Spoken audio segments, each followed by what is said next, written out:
दोस्तों, क्या आपने कभी घोस्ट हाईवे का नाम सुना है? एक ऐसा रास्ता जो दिन में तो आम लगता है पर रात होते ही उसका चेहरा बदल जाता है। ये बात कुछ साल पहले की है। मैं एक लंबी राइड से वापस आ रहा था। थकान बहुत ज़्यादा थी। हम राइडर लोग को लगता है कि हमने हर मोड़ देख लिया है, हर रास्ता हमारा पहचाना हुआ है। पर कभी कभी रास्ता हमें एक ऐसी जगह ले जाता है जहाँ से वापस आने का फैसला सिर्फ हमारी हिम्मत तय करती है। आज की ये कहानी सुनने के बाद आप रात के सफ़र में अपने साइड मिरर में बार बार देखने पर मजबूर हो जाएंगे।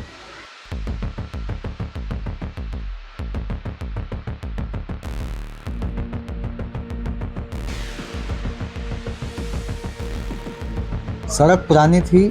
मैं अकेला चल रहा था। कुछ मिनट बीतने के बाद अचानक मैंने साइड मिरर में देखा तो मेरे पीछे एक लाइट चमकती हुई मुझे नज़र आ रही थी।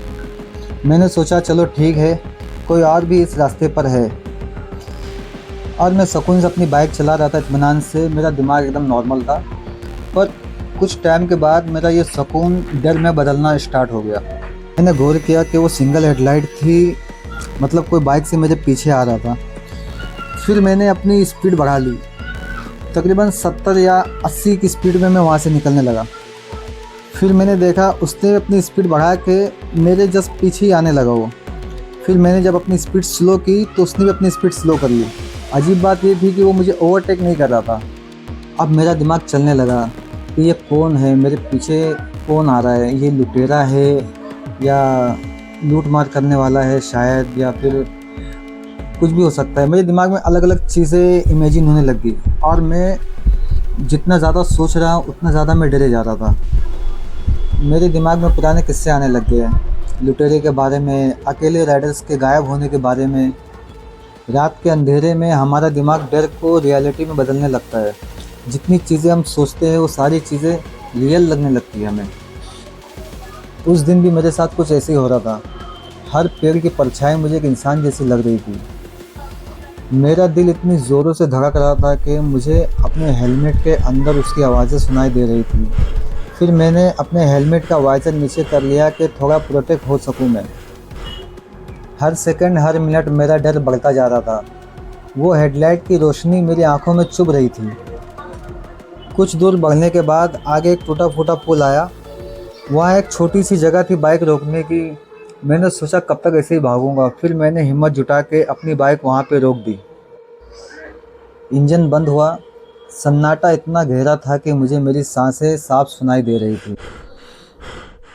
सेफ्टी के लिए मैंने अपना बेल्ट अपने हाथों में लपेट लिया और वो बाइक मेरे पीछे आके रुक गई। ड्राइवर बाइक से उतरा और उसने धीरे धीरे अपना हेलमेट उतारा।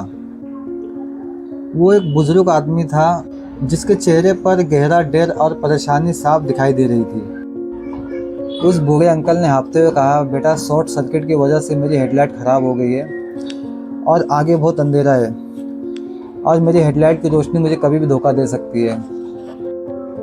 क्या मैं लाइट के भरोसे तुम्हारे पीछे पीछे चल सकता हूँ? मुझे डर लग रहा है। अब अंकल को कौन बताए कि अंकल के पहले मैं ही डरा हुआ था। सच कहूँ तो दोस्तों, उस वक्त मुझे एहसास हुआ कि हमारा डर अक्सर हमें सच्चाई से दूर रखता है। जिसे मैं खतरा समझ रहा था वो दरअसल एक बेबस इंसान था जिसे मेरी मदद की ज़रूरत थी। और मेरा डर मेरे ही सोच का एक हिस्सा था। मुझे एक बात समझ में आई कि हम जितना ज़्यादा डरते हैं, डर हमें उतना ही ज़्यादा डराता है। फिर मैंने चैन की सांस ली और अंकल से मुस्कुरा कर कहा कि ठीक है अंकल, आप मेरे पीछे आ सकते हैं। पर उस दिन मैंने सीखा कि ज़िंदगी में भी हम अक्सर अनजान चीज़ों से डरते हैं, जबकि ऐसा भी हो सकता है किसी को हमारी मदद की ज़रूरत है। पर हमारा दिमाग वही करता है जो हम चीज़ें सोचते हैं। हम जितना ही अगर डर के बारे में सोचेंगे, हमारा दिमाग हमें उसी दिशा में लेके चले जाता है। इस बार मैं लकी था कि मेरा डर गलत साबित हो गया।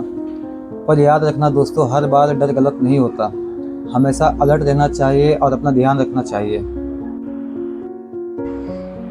अगर आपके भी साथ कभी ऐसा कुछ हुआ है जब आपका डर सच्चाई से बिल्कुल अलग हो, तो आप मुझे कमेंट में बता सकते हैं अपनी स्टोरी के बारे में। जब तक के लिए अलविदा चाहता हूँ आप लोगों से। अगर आपको मेरी स्टोरी अच्छी लगी तो मेरे channel AJ blog and story को सब्सक्राइब करें और अपने दोस्तों में शेयर करें। Safe drive. मिलते हैं फिर अगले स्टोरी में।